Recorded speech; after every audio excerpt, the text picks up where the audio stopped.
இனிய தமிழ் அமுது நேயர்களே, இன்றைய தினம் நாம் பார்க்க போகின்ற கதை வாமன அவதாரம். இந்த புவியினுடைய நிலையை பார்ப்போம். இப்போது போரில் தோற்று தன் செல்வமனத்தையும் இழந்து விட்டான் பலி சக்கரவர்த்தி. இந்த தேவர்களுக்கும் அசுரர்களுக்கும் ஏற்பட்ட போரிலே தன்னுடைய செல்வமனத்தையும் அவன் இழந்து விட்டான். அவன் இந்த போரிலே இறந்து போனான். இறந்து போனதுக்கு பின்னாலே சுக்கராச்சாரியருடைய அருளினாலே மறுபடியும் உயிர் பிழைத்தான். அவன் மட்டுமல்ல, அந்த அசுரகுலத்திலிருந்து இறந்தவர்கள் எல்லாம் மீண்டும் அவர்கள் சுக்கராச்சாரியருடைய அருளினாலே மீண்டும் உயிர் பிழைத்தார்கள். உடனே அந்த சக்கரவர்த்திக்கு அவர்களெல்லாம் சேர்ந்து விதிப்படி மகா அபிஷேகத்தை செய்தார்கள். இந்த யாகத்துக்கு பேர் விஸ்வஜித் யாகம் என்று சொல்லுவார்கள். யாகத்தீயிலிருந்து அதிலிருந்து வெளிவந்து என்ன வெளிவந்தது என்றால் தங்கமயமான பட்டு ஆடைகள் கட்டப்பட்ட ரதம் வெளிப்பட்டது. அந்த ரதத்தில் பச்சை நிற குதிரைகள் பூட்டப்பட்டிருந்தன. சிங்கக்கொடி விளங்கியது. அதே போன்று தங்கத்தால் கட்டப்பட்ட திவ்யமான வில்லும் அதற்கு அச்சன்ய தூரிணிகளும் திவ்யமான கலசமும் அந்த யாகத்திலிருந்து வெளிப்பட்டது. அப்போது பலியினுடைய தாத்தாவான பிரகலாதர் உத்தம ஆத்மாவர் பலிக்கு வாடாத மலர் மாலையை கொடுத்தார். சுக்கராச்சாரியார் அவருக்கு ஒரு சங்கு ஒன்றை பரிசாக கொடுத்தார். அனைத்தையும் ஏற்றுக்கொண்ட மகாபலி சக்கரவர்த்தி அவரது தாத்தா பிரகலாதரையும் மற்றுமுள்ள அந்தணர்களையும் பலம் வந்து வணங்கி அவருடைய ஆசையை பெற்றுக்கொண்டு போர்க்கோலம் பூண்டு கிளம்பினார். எங்கே கிளம்பினார்? நேராக தேவர்களிடத்தில் சென்று சண்டை போடலாம் என்று கிளம்பினார். அவருடைய அசுரப்படையும் அங்கு தொடர்ந்தது.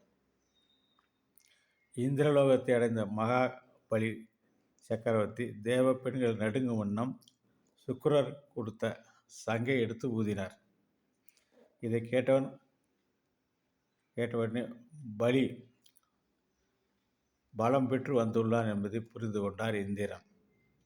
இப்படி எவ்வளவு சக்தி ஏற்பட்டது என்று தன் குருவான பிரகஸ்பதியை பார்த்து கேட்டார். ஏனால் ஏற்கனவே அவன் போரிலே தோற்று இறந்து போனான்.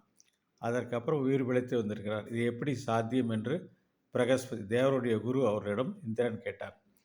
பிரகவிஸ்வநாத், தேவேந்திரா, பிருகு வம்சர்கள் தங்கள் சக்திகளை திரட்டி பலியிடம் கொடுத்திருக்கிறார்கள். பகவான் அரியை தவிர வேறு உன்னை போன்றவர்கள் யாரும் இப்போது எதிர்ப்பது உசிதமன்று. அவர்களை போய் நம்மெல்லாம் இந்த நேரத்தில் அந்த அசுரர்களை எதிர்ப்பது வெற்றி பெற முடியாது. அதனாலே அது உசிதம் அன்று. கண்ணுக்கு புலப்படாமல் மறைந்து விடுங்கள். அந்த இடத்துல தான் தானே கண்டுபிடிக்க முடியும். அந்த இடத்துல இல்லாமல் போய் மறைஞ்சு போயிடுங்கிறார்.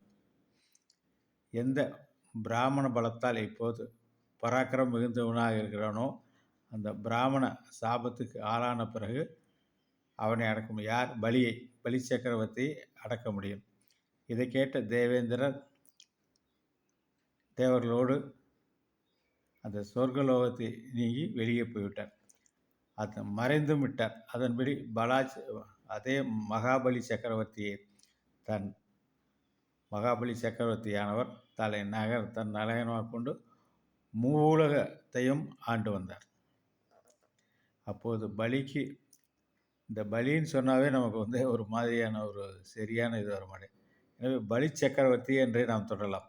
பலி சக்கரவர்த்தி இந்த பதவி கிடைக்க காரணமாக இந்த பிருகு வம்சவர்கள் பதவி நிலைத்து இருப்பதற்காக 100 அஸ்வமேத யாகம் செய்தார். அப்போலாம் எதை செய்வதாக இருந்தாலும் ஒரு அஸ்வமேத யாகத்தை செஞ்சுட்டா சரியாக போச்சுங்கிற எண்ணம் உள்ளவர்கள் அவர்கள்.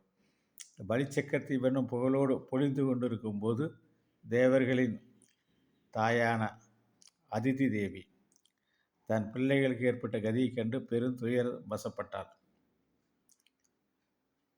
இதில் 2 விஷயம். அதிதி என்பவள் நாம் தெரிந்து கொள்ள வேண்டியது தேவர்களுடைய தாய். திதி என்பவள் அந்த அசுரனுடைய குரு.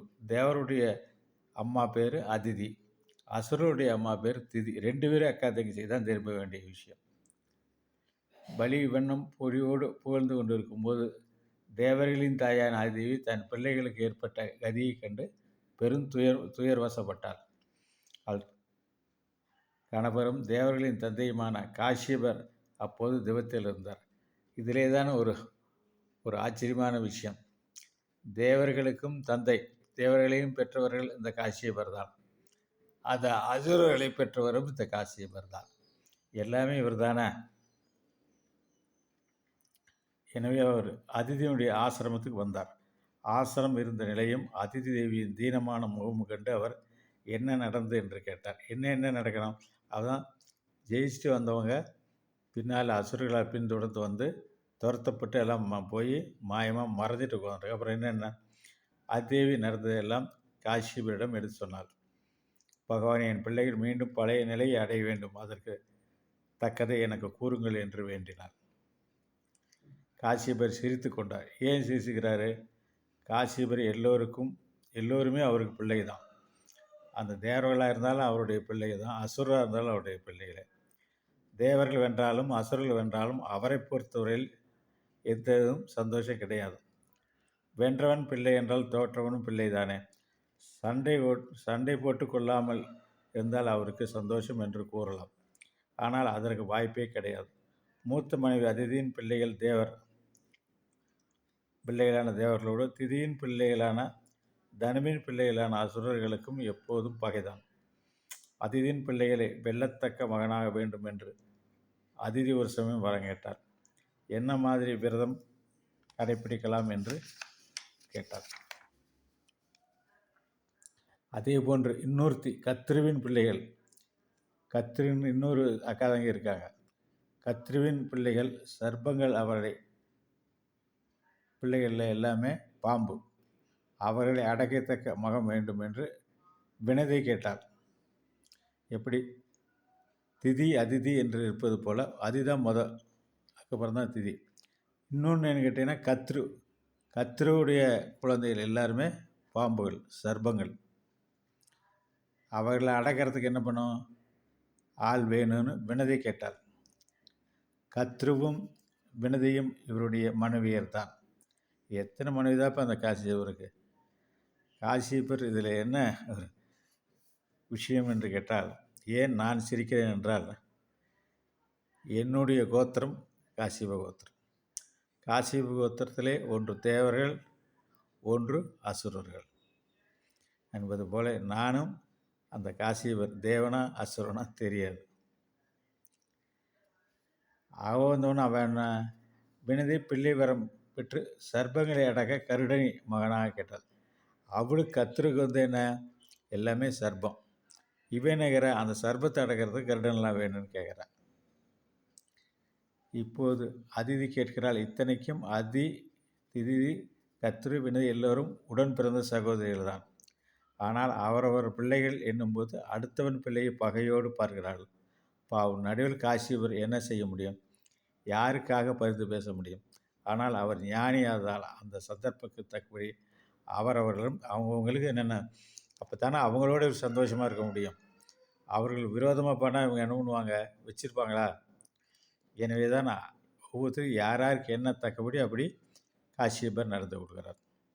இப்போது அதை பார்த்து தேவி ஸ்ரீமன் நாராயணனுடைய மாயின் சக்தி அளவிடற்கரியது, ஆச்சரியமானது.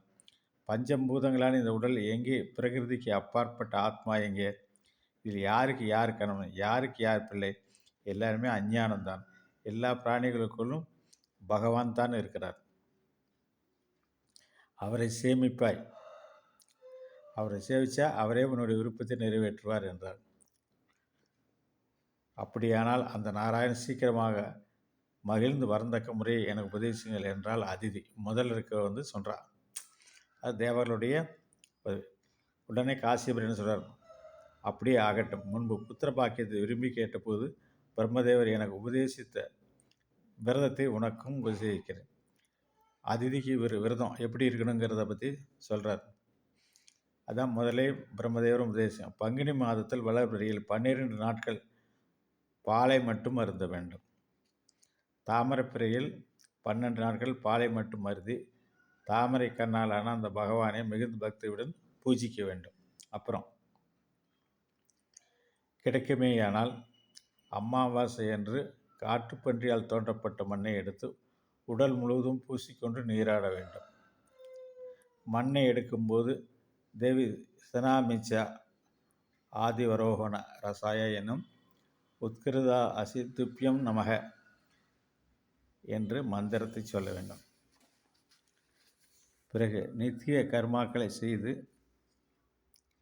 சிலையிலோ எந்திரத்திலோ சூரியனிடத்திலோ தண்ணீரிலோ அக்னியிலோ அல்லது குருவினிடத்திலோ ஸ்ரீமன் நாராயணனை உருவப்படுத்தி தியானிக்க வேண்டும். மனமிக்க சந்தனம் மலர் மாலைகளை கொண்டு பூஜித்து பசும்பால் அபிஷேகம் செய்ய வேண்டும். பிறகு வஸ்திரம் ஆபரணங்கள் இதெல்லாம் சாத்தி தூப தீபங்கள் காட்டி ஓம் நமோ பகவதே வாசுதேவாய என 12 மந்திரத்தால் சுவாமியை பூஜிக்க வேண்டும். பால் நெய் வெள்ளத்துடன் கூடிய அபிஷை அக்னியில் 12 எழுத்து மந்திரங்களாலே ஹோமம் செய்ய வேண்டும். நைவேத்தியத்தை பிரசாதத்தை தானேயும் சாப்பிடலாம், பக்தர்களுக்கும் கொடுக்கலாம்.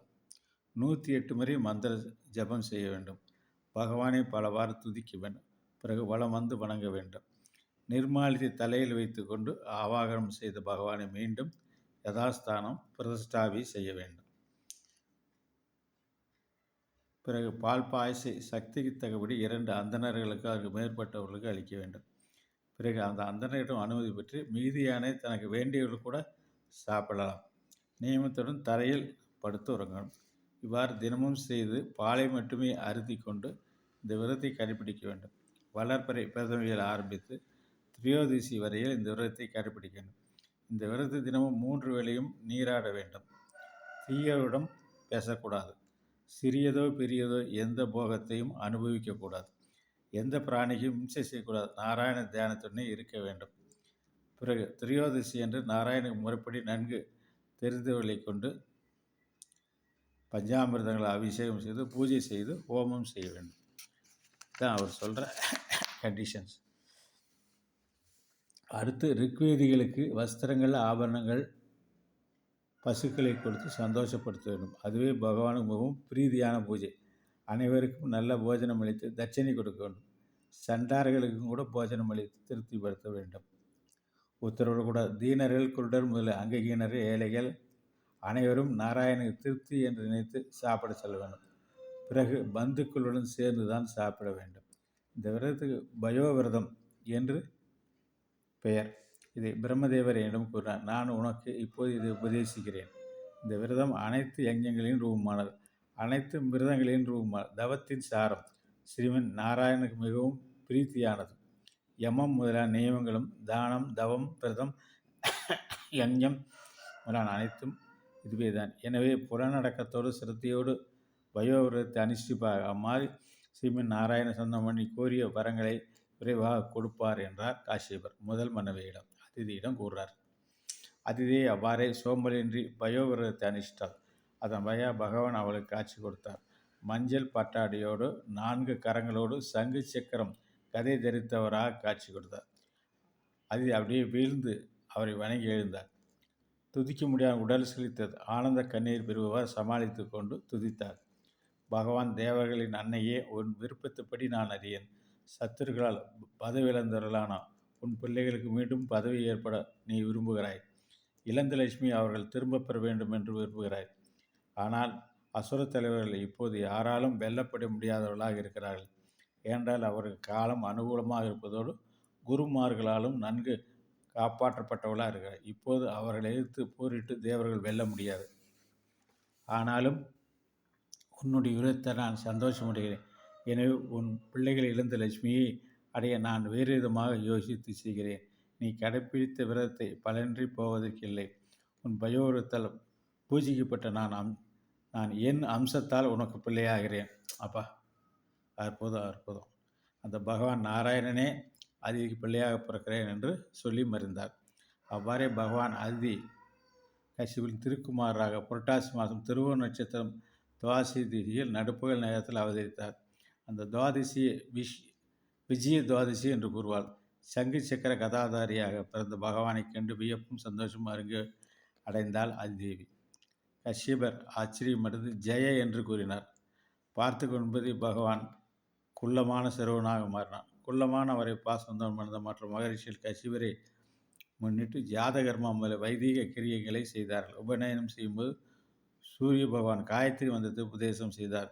குரு பகவான் பூநூலையும் கஷ்யபர் மேகலையும் கொடுத்தார்கள். பூமி தேவி மான் தோலையும், சோமன் தண்டத்தையும், அதிதேவி கௌபீன வஸ்திரத்தையும், சொர்க்காதிஷ்டாத்திரு தேவதை கொடையையும் ஜெகத்பதியான அவர் கொடுத்தாள். பிரம்மதேவர்கள் கமண்டலத்தையும், சப்தரிஷிகள் தர்பைகளையும், சரஸ்வதி தேவி ஜெவமாலையும் வாமன ரூபமுள்ள பகவானுக்கு கொடுத்தார்கள். இப்போ நம்ம தெரிஞ்சிருக்கோம் பகவான் அவதரித்த அவதாரம், இந்த அவதாரத்தினுடைய பேர் என்ன பேர் என்று. அது என்ன வாமனா என்று சொன்னாலே தெரிந்துவிடும். இது வாமன அவதாரமாக பெருமாள் அவதாரம் செய்திருக்கிறார். இவ்வாறாக உபயனம் நடந்தும் குபேரன் பிச்சைபாத்திரத்தை கொடுத்தார். சாட்சாத் பகவதியான அம்பாள் அன்னபூரணி அவர் பிரம்மச்சாரி வாமனருக்கு பிச்சை அளித்தார். பின் வாமனர் முறைப்படி ஹோமம் செய்தார். அதன்பின் பலி யாகம் செய்யும் இடத்துக்கு சென்றார். நர்மதா நதியின் வடகரையில் இருந்த அந்த யாக சபைக்கு வந்த வாமனரை அங்கிருந்து ரித்விக்கள் பார்த்து, வருவது யார், சூரிய பகவானா, அக்னி பகவானா, சனத்குமாரா என்று யோசித்தார்கள். எனவே தண்டத்தையும் குடையும் தீர்த்தம் நிறைந்த கமண்டலத்தையும் எதிர்கொண்டு தேச ஜொலித்து இந்த வாமனரை கண்டு மகிழ்ச்சி வந்து மரியாதை செய்தார்கள். மகாபலி இவரை வரவேற்று ஆசம் கொடுத்து அமரச் செய்தான். இவருடைய திருப்பாதங்களை தீர்த்தத்தால் அலம்பி அபிஷேகம் செய்தான். அந்த தீர்த்தை தன் சிரசில் தெளித்து கொண்டான். பிராமணர், உமக்கு நல்லுறவு, உமக்கு நாங்கள் என்ன செய்ய வேண்டும்? தங்களை தவத்தின் சொரூபமாகவே நாங்கள் நினைக்கிறோம். தாங்கள் இங்கு வந்து எழுதிய எங்களுடைய முன்னோர்களின் திருப்தி அடைந்தார்கள். எங்கள் வம்சம் பரிசுத்தமாக்கப்பட்டது. தாங்கள் ஸ்ரீபாத தீர்த்தால் நான் பரிசுத்தமானேன். தங்கள் பாதங்கள் பட்டதால் இந்த பூமியும் பரிசுத்தமானது. நாங்கள் விரும்புவதை கேளுங்கள். கிராமங்கள் வேண்டுமானால், யானைகள் வேண்டுமா, குதிரைகள் வேண்டுமா, எதுவானாலும் பெற்றுக்கொள்ளுங்கள் என்றார். இந்த அளவிலே இன்றைக்கு இதை நிறைவு செய்கிறோம். அடுத்தது வாமன அவதாரமுடைய நோக்கம் நிறைவேறுவதை நாளை தினம் பார்ப்போம். நன்றி, வணக்கம்.